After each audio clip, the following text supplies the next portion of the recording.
Welcome to 843 TV. I'm your host, Will Wareham with WHHI-TV. We're coming to you today from Bridges Preparatory School in Beaufort. We're going to be talking about their big trip to China. Joining us today will be Lizzie Means, who's a teacher here at Bridges, also joined by Kyle King and Sky Lex, who are students here at Bridges, and finally Dr. Nick Ethamidis, who's the head of school here at Bridges Preparatory School. So stick around for more 843 TV, where communities come to speak.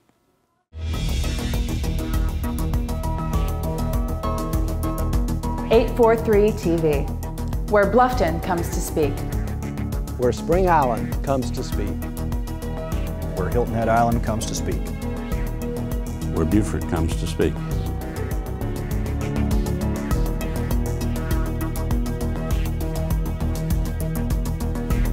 .843 TV, where communities come to speak. Welcome to 843 TV. Today I'm joined by Lizzie Means, Kyle King, and Sky Lex, and we're at Bridges Preparatory School. Thanks for joining us, guys. Thanks for having us. So Lizzie, you're a teacher here? Yes. And Kyle and Sky, y'all are students, correct? Yes. And you just got back from a big trip, I understand. Where did y'all go? China. China. Beijing, China. Beijing, China. Lizzie, give us a little bit of an overview about the trip. How many people went? Where'd you go? Our head of school, Nick Ethamidis, was actually invited to speak at a conference in Beijing. And along with him, he was invited to bring a group of students and a teacher. And so it began as a group of 6 students and 1 adult. And then it quickly grew. And we ended up taking a total of 13 students, myself and 2 of my colleagues, Megan Craven and Michael Glaze. Okay. So we split our time between Beijing, China, and we also visited another city, Chongqing, where we got to visit Bashuan Middle School. Okay. And just real quickly, I mean, what was it like taking 13 teenagers halfway across the world? A little nerve-wracking. We took 7th, 8th, and 9th graders, which is relatively young to go that far away from home. Sure. But the students we took were so well-mannered.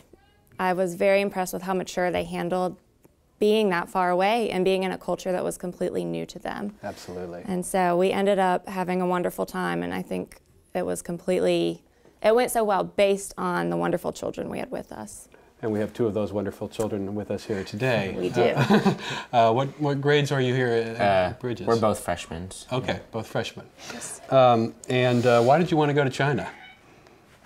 Just to see how much different their culture is than ours, and to get like a better understanding. Yeah, understanding of the culture. Yeah, I mean, and let's talk a little bit about that. I understand you had an opportunity to visit one of their schools. Yes. We did. And how does their school day, for example, compare to? Their school day is a lot different than ours. So at first they wake up at 6:50 in the morning and they don't end classes until 10 o'clock at night.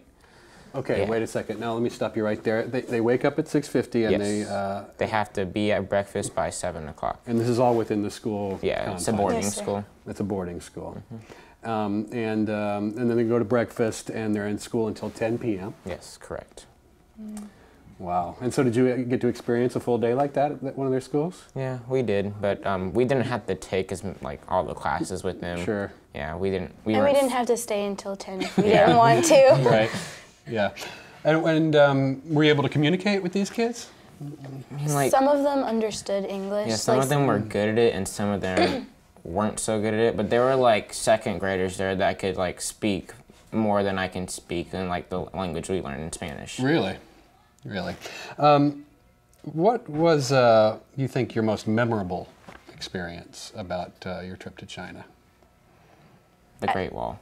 The Great Wall of China? It was amazing. Yeah, it was pretty fun. I enjoyed going up to the top and just looking over, and you can see the little city below, and you can see because the Great Wall is so long, you can see the other parts of it. Mm-hmm. So it was nice seeing all the people on it. How about you, Ms. Beans? Did you agree? The Great Wall was definitely one of my favorite experiences. Another place we went was called the Dazu Rock Carvings, and those were my personal favorite. They were carved into the stone over 800 years ago, and comparatively, the United States is a new country compared to China. Yeah. And we just don't have that kind of history here. And so it was fascinating to see something that was created by a civilization that existed 800 years ago and has been maintained for this many years. Now, something I have to ask is about the food. How did you find the food over there in China? So, it was good. Yeah. It was good and all. It was good if you're not picky. Yeah. Like if you're not a picky eater and if you're like open to try stuff, then it was actually pretty good. Yeah. Which, it tasted all good, but like, because there was the people that invited us to go to China paid for all of our meals and stuff. So in advance they ordered, and a lot of the time it was the same thing. Okay. So we got the same food every single day, and then it kind of got a little old. Sure. It's a little different in China. Over here, we're used to ordering one dish, and that's what we eat. And in China, they have these circular tables, and on the center they have a glass tabletop that rotates. It's like a Lazy Susan table. They bring out a whole bunch of various dishes, and so you kind of get to pick and choose what you want. And so you spin, everyone shares the meals rather than each person choosing their own. Okay. And so you got to sample a lot of different things, but like they said, we did have a lot of the same dishes over the time we were there. Sure. I think most of us wanted a break from rice. Sure. Okay, so we've talked a little bit about the most memorable experience and the food. What was maybe the most challenging part of the trip? I think it was communicating with the people. Yeah. Like if our tour guide, okay, for example, at the school, we didn't have our tour guide with us all the time, and like we said, we took classes, so it was kind of hard to understand what she was saying and kind of what she wanted us to do. Right. So I think that's the most challenging. A little bit of a language barrier. It was very impressive though, since they knew that the students didn't speak Chinese at all. They had them go to classes like art and music And PE. and PE. And so I was very impressed with how easily they were able to pick up on what they were supposed to be doing, even though the instructions were given completely in Chinese. Yeah. And so they were able to, even though there was the language barrier, they were still able to communicate and at least get a simple task across. She drew it on the board and then like pointed to our paper. Okay. And that's kind of how we did it. And some of the Chinese students knew how to speak a little bit of English, so what they understood in English, they translated back to us. Fantastic. Well, this is fascinating. Can you stick around for another segment? Sure, no problem. All right, stick around for another segment of 843 TV.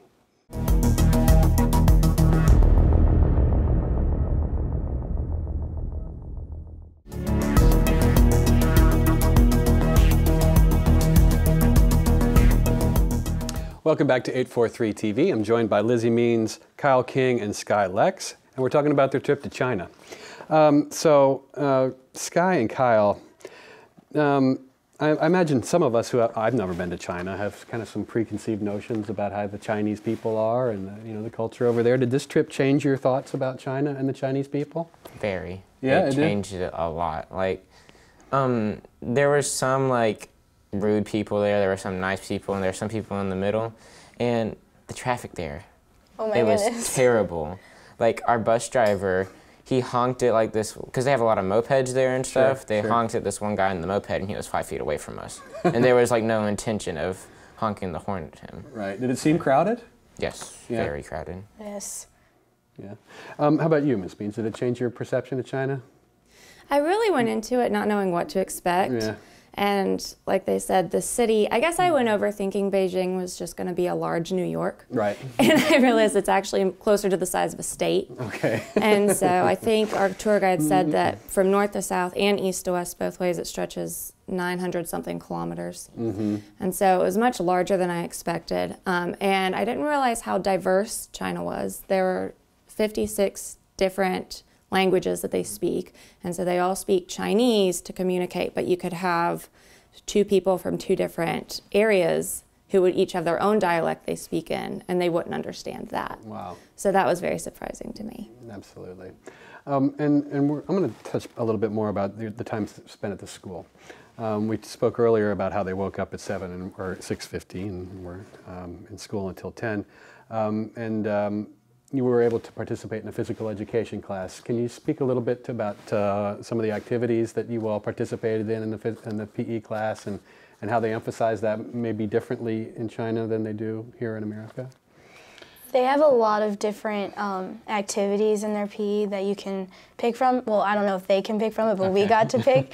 I know they had a soccer class one time, a cheer class one time, and basketball class too. Yeah, basketball class. They had a nunchuck class, which was really fun. A nunchuck class? Yeah, I took that. They had rollerblading too. Okay. It was a lot of different options you could do. But the very first day we had PE, we did jump ropes. Oh yeah. And the Chinese kids, they were amazing at jump ropes. They could do like a lot of different stuff. It was really cool. Their jump ropes counted like how many jumps you did, and I think the Chinese students did like 900 something jumps, and I only did like not even half. And is, I mean, is there an emphasis on, was calisthenics part of it? I mean, do they do any calisthenics in the morning or stretching?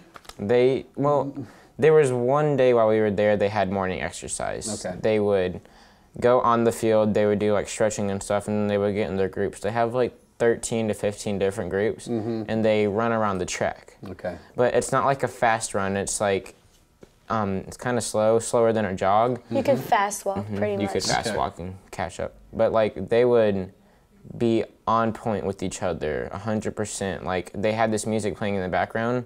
It had like a beat to it, and they could just keep up like left, right. And when you looked at the other groups, I was just amazed, like, because they were super close to each other and they didn't stumble over each other's feet because how in sync they were. Wow. And we were talking earlier about, you know, cell phones and the way they dress and stuff like that. Can you elaborate a little bit about how the students dressed and interacted with each other? Well, their uniforms that they had are a lot different than ours. I mean, it was just like these gray sweatpants and like a Letterman jacket. And they're not allowed to have cell phones because it's a distraction. Sure. And they communicate by like, well, if you sat through one of their classes, none of them talk during class, or none of them laugh during class. If they're talking, then it's either like at lunch or walking to your other class, or when you're outside, like before your PE. So not social activities, maybe not #1 priority at school for them. While we were in our first like classes that we were there, I saw not a single person raise their hand, and it was just like really weird, because like here in America, at our schools, we raise our hands because our teachers want us to raise our hands if we don't understand something. Sure. So, Ms. Means, do you think you'll take any of the lessons you learned or you experienced in China and translate that into your classroom here? There were certainly aspects of it that I wanted to bring back. So, like they said, the class size was very different. I would say the average at that school was about 50 to 60 per classroom. And like they said, there were no behavior problems. They were respectful, but it was very teacher-directed. And so the teacher would essentially talk for the whole time, and occasionally a student would stand up and give a quick answer and then sit back down, which is very different from my philosophy education. I want a lot more student involvement, a lot more academic conversation taking place. The thing that I admired most was the sense of responsibility and independence that these students possess. We watched first grade students get in 3 lines and lead themselves from the second story of the school down out onto the field for their PE lesson. And no teacher leading them, self-directed. And I think just that sense of independence at that young age is really a life skill that our students would benefit from. Absolutely. Well, guys, this is fascinating. I want to thank you all very much for sharing your experience with us today. I hope that you enjoyed your time in China and that it encourages you for, to explore the world outside of not just Beaufort, but America moving forward. So thank you very much. Thank you. Thank you. And stick around for another segment of 843 TV.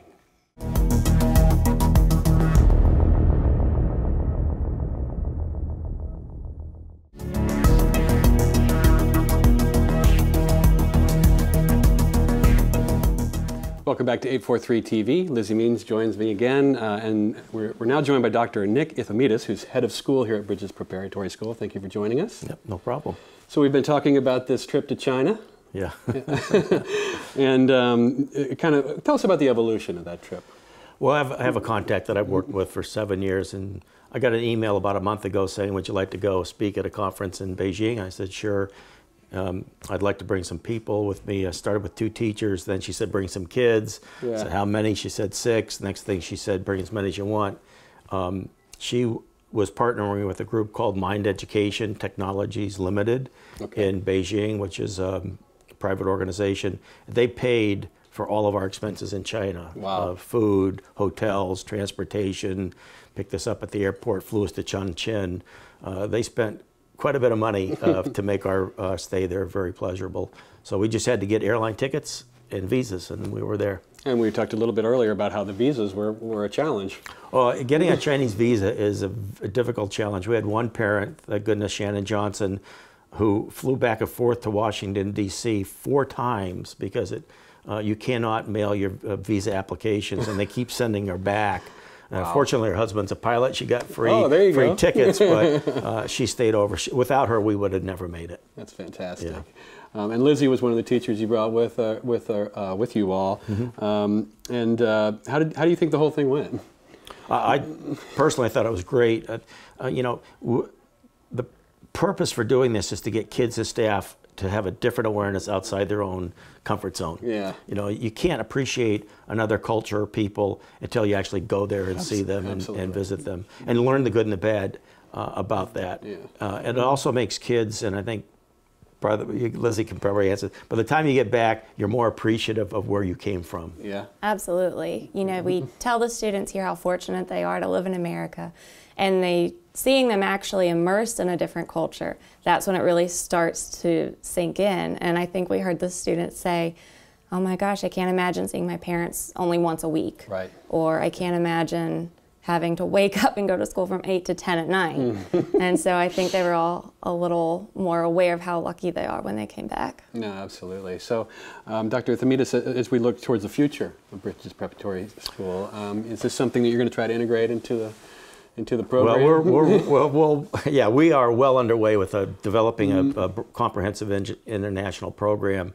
We want to put Bridges on the map. Just not on the map in Beaufort, South Carolina, but we want to put our footprint across the world. So the board has been very supportive, the staff has been supportive, the parents are very on board. Sure. We already have another cultural trip planned to Greece next November with a sister city school in Thessaloniki, the Pinewood School in Thessaloniki. We have a student exchange already arranged with a school in Genoa, the International School of Genoa. They'll be sending us kids. They'll be living with our families, and our kids will be going living in Genoa for about 10 to 12 days. We have partnerships in Scotland. We'll be sending at least 2 members of the staff to Scotland to work on a co-curricular project with the Scots. We're going to send 2 teachers to Greece to work with the Pinewood School on areas of mutual interest. We're going to do the same thing with Genoa. We have pretty good lead on a school in Spain that we're going to be developing. So, as I said, the mission of Bridges is to prepare kids for life beyond high school, and to be global citizens is really part of our mission.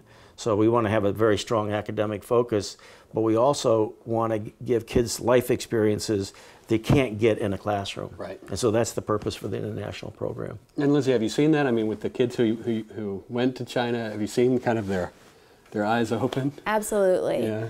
Yep. When you take them to these places that they've read about in a textbook or learned about in social studies class, it's totally different when they actually are standing on the Great Wall and realizing that this was something that was constructed hundreds of years ago. Yeah, kind of an awareness beyond the minutiae of their everyday life here in Beaufort, and wherein some of the challenges that they may face on a daily basis may not seem so. And it also breaks down stereotypes. I mean, we all have the impression of what the Chinese are like, or what the Italians are like, or what the Greeks are like, or the Spanish are like, or the Scots.